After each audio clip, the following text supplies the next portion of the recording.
We serve as a healing presence with special concern for our neighbors who are vulnerable, and these are some of our most vulnerable.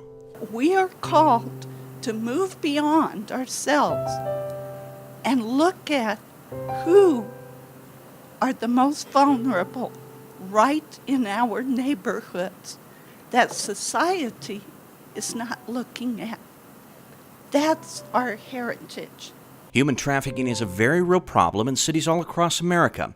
Frontline associate Nicole Ensminger brought the idea of combating this problem to Via Christi leadership, which led to the presentations.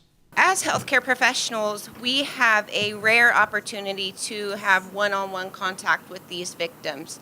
A lot of times the healthcare setting is the only opportunity that these victims have to have direct contact with a professional.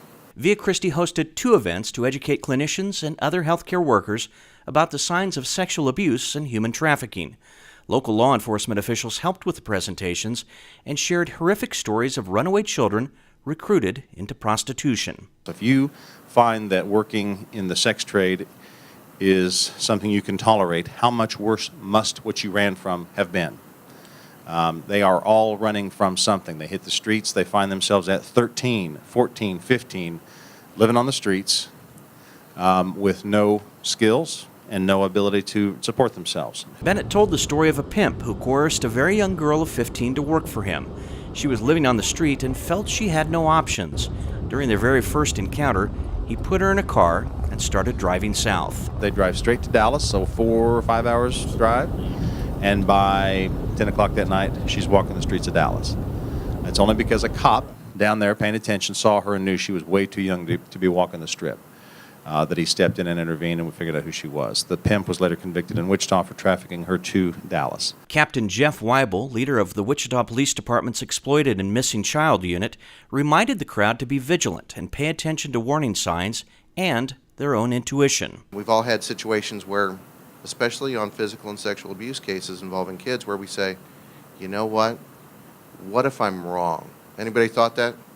What if I'm wrong and make that report? Well, my rebuttal to that is, well, what if you were right? Hospital personnel may be the only people these victims come in contact with who can help them and care.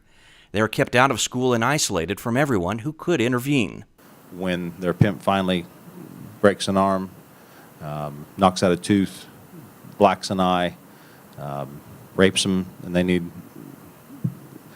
trauma, they've had trauma to their sexual organs, when they come in and present to you, you may be the only time they're going to be with somebody who has an opportunity to ask a few questions and maybe point them in the right direction. Weibel gave the group some signs to look for: a victim reluctant to explain her injuries, a victim not aware of her location, a companion who insists on speaking on behalf of the victim, any signs of sexual abuse, medical neglect, untreated STIs, or other torture. The group was given takeaways with warning signs, what to do if they suspect they have a victim, and what to expect when they report the issue. A protocol describing the specific 4 steps to be taken if human trafficking or sexual abuse is suspected was handed out to everyone in attendance and is being made available to anyone who needs the information. Our hope is that one person in this room or one person watching this on the video feed, if one person at one time in your career in the next 30 years finds a kid, sees something, knows something's wrong, the hair on the back of your neck stands up, and you make a call and you save one kid, then today has been worth it.